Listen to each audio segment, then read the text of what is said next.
Good evening, everyone, and happy Halloween. My name is James Castle, and I promised you a Halloween ghost story, and I am happy to offer one from my new book, Brunswick, Maryland, Ghosts, Myths, and Legends of a Historic Railroad Town.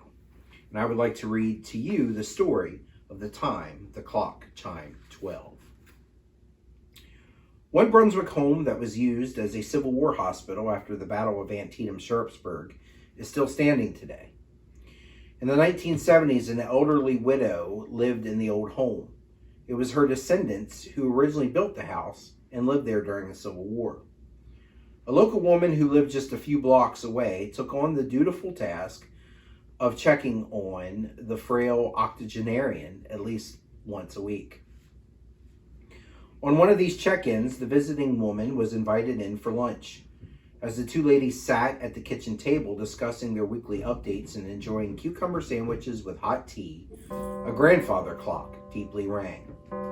The visitor stopped her conversation and slowly counted the chiming of the clock. 10, 11, 12 times.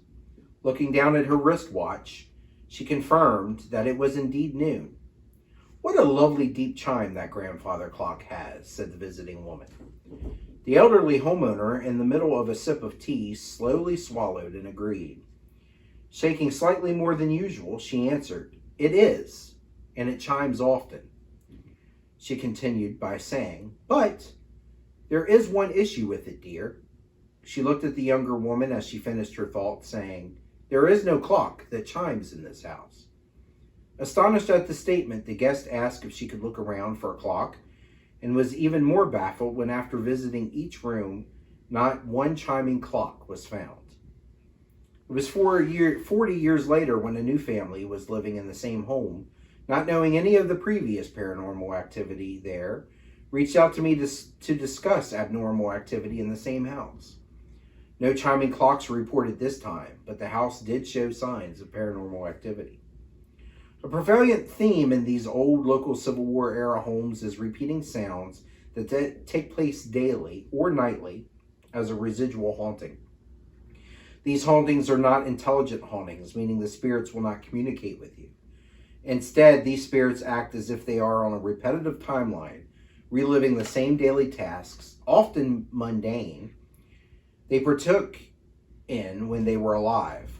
Examples of these activities include walking up and down steps, getting up from a kitchen table, even jogging on a path. It is believed that these spirits are not conscious. Instead, they are an imprint of energy within the area. One instance of this phenomenon was reported to this author that lived in downtown Brunswick in a house that existed during the Civil War. He was a young man of about 24 and had a muscular build. He told me that each night around midnight, the sound of boots with spurs climb up the stairs. I asked what this young muscular man did when he heard the steps. "Did you run to the door and open it?" I excitedly asked. "Did you see what was at the top of the steps?" I followed up. "No, man. I pulled the covers up over my head until the sounds of the steps went away," he answered.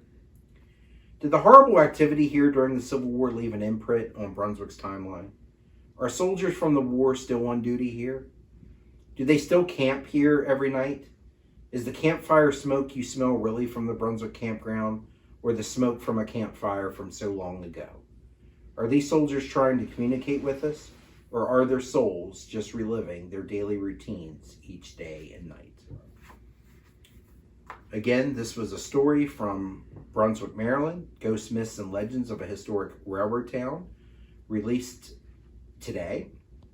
And you can buy it at www.jamesrcastle.com for $15.